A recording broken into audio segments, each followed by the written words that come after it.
मित्रांनो, आज नमस्कार. आपण उटी या गावामध्ये विनोद मैन यांच्या शेतामध्ये हरभरा हे पीक पाहण्यासाठी आलेले आहोत. तर यांचं नियोजन बघितलं, फारच जबरदस्त नियोजन. 2.5 फुटावर हरभऱ्याची लावगण केलेली, पेरणी ट्रॅक्टरने. आणि दुसरी गोष्ट, यांच्या एकाही या प्लॉट मध्ये एकही झाड हे मरीचं आपल्याला दिसलं नाही, कुठं दिसणार नाही तुम्हाला 2.5 एकरच्या प्लॉट मध्ये. पण दुसरी गोष्ट की बुवा, जे चिकट सापळे लावण्याच्या ऐवजी यांचं विशेष असं एक नियोजन आहे की यांनी एक सूर्यफुलाची लावगण केली.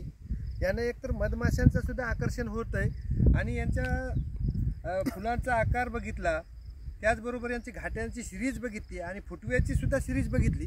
फारच जबरदस्त वाटली. आणि प्रत्येक जे झाड आहे त्या झाडाला फांद्याची संख्या जी आहे ती भरगच्च येते, 48-50 येते. फांद्यांची सुद्धा आणि फुटव्यांची आणि उपफांद्यांची संख्या सुद्धा जास्त आहे. म्हणजे पहिल्यांदी मेन बूड आहे, त्याला फांद्याला उपफांद्या. तर भरपूरच प्रमाणात असं सिरीज सुद्धा यांचं जेव्हा घाटे लागतील तर फारच म्हणजे 1000-1500 घाटा एका झाडाला हे सहज लागते. कारण फांद्याला उपफांद्या आणि उपफांद्याला उपफांद्या आहेत. आणि सूर्यफुलामुळे काय आहे फायदा, म्हणजे पक्षी बसतात, पक्षी थांबे होते. आणि पक्षी थांबे असून सुद्धा मोठे पक्षी जे झाड दांड्या झालेले आहेत तिथं बसतात. छोटे पक्षी उड्या मारत छोट्या खाली एकदम बुडाला जातात, तिथल्या पण आळ्या खातात. आणि सूर्यफुलामुळं मधमाशांचं परागीकरण जे आहे आणि मधमाशाचं प्रमाण या आजूबाजूच्या शेतामध्ये झाडाझुडपात भरपूर वाढणार आहे याच्यामुळं. आणि मधमाशा वाचवलं तरच आपला निसर्ग वाचते, नाहीतर निसर्ग वाचणार नाही. कारण निसर्गात सगळ्यात महत्त्वाचं म्हणजे मोल जे जीवाचं आहे ते फक्त मधमाशांचं आहे. कारण मधमाशा संपल्या तर मानव जातच संपणार आहे. रिसर्च सुद्धा केलंय की जेव्हा इथून जाईल तेव्हा मानवताही संपणार आहे. तर आता या आमचा हे प्लॉट आहे, ही नवरदेव 48. आता याचं कसं झालं, आपल्या व्हरायटीला या मररोग मुक्त आहे, URUB आहे. URUB प्रक्रिया केल्यामुळं एकही झाड मरत नाही. आणि फांद्याची संख्या 48च्या वर होती, त्याच्यामुळे नाव 48 दिलं.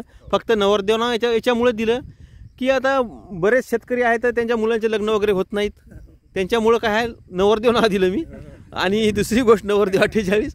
आणि तिसरी गोष्ट महत्त्वाची म्हणजे आता हा जो प्लॉट आहे फांद्याची संख्या उपफांद्या ते भरपूरच आहे. आणि URUB प्रक्रिया म्हणजे काय, हे बरेच शेतकरी म्हणतात की URUB काय असते. URUB म्हणजे आपण आपल्या घरीच एक प्रक्रिया करतो 4 महिन्याची.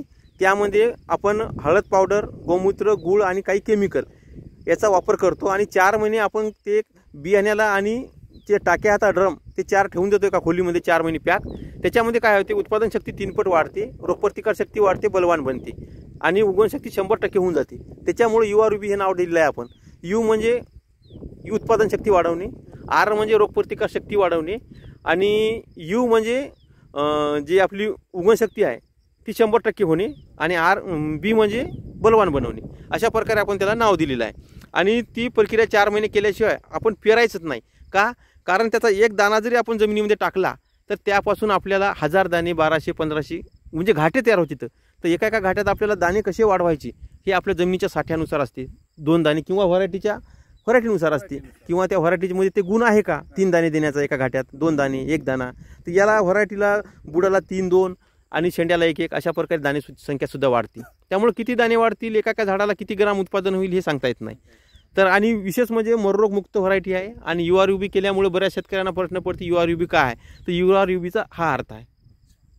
त्याच्यामुळे आपण हे नाव दिलेलं आहे. मी तर खूप समाधानी आहे, कारण इथं आलो, पाहायलो, तिथून जसा प्लॉट लागला आपण पाहण्यापासून.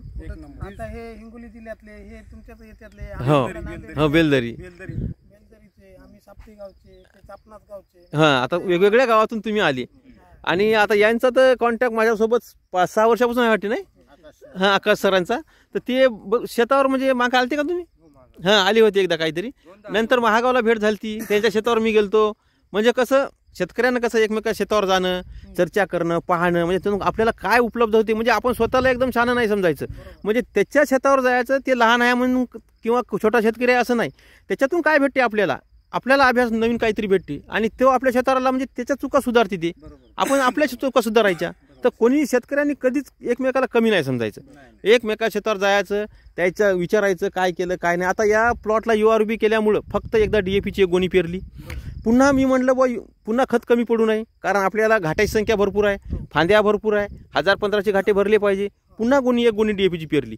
बाकी सल्फर, मायक्रोन्यूट्रन्स, मॅग्नेशियम, कॅल्शियम काही द्यायची गरज नाही. उरला प्रश्न या व्हरायटीला काही द्यायचं नाही, सगळे पैसे ते वरचे सल्फरचे याचे मॅग्नेशियमचे खिशात घालायचे आणि उरला फवारणीमध्ये फक्त इमामेक्टिन टाकायचं, 10 ग्राम इमामेक्टिन 15 लिटर पाण्यात टाकायचं, बाकी त्याच्यामध्ये तुम्ही फवारणीमधून काही द्यायचं नाही. मग तुम्ही देऊ शकता तुमच्या मनानं, तुम्हाला जर अजून त्याला बलवान बनवायचं असेल तर मग तुम्ही टाकू शकता तुमच्या मनानं, पण सहसा टाकायची गरज नाही. तुमचे पैसे वाचवणाऱ्या व्हरायटी आहेत. आता जसं मायक्रोन्युट्रन्स आहे, ॲम्युनो ॲसिड आहे, बुरशीनाशक आहे, ते काहीच द्यायचं नाही. वरखत आहे, विद्राव्य खत ज्याला आपण 1919 05234 ते द्यायची गरज नाही. सगळं म्हणजे तुम्ही फक्त पैसे वाचा धंदा करायचा. आणि विशेष म्हणजे तुम्हाला जर टाकायचं असेल एखादं तर तुम्ही टाकलं तर त्याचा फायदाच होते, अजून ते वाया जात नाही. तर तुम्ही आता आले इथं प्लॉट असा आहे, सूर्यफुलाचा 2.5 एकरचा प्लॉट आहे हा, आणि हरभरा आंतरपीक दोन्ही मिळून. तर कसं वाटते तुम्हाला?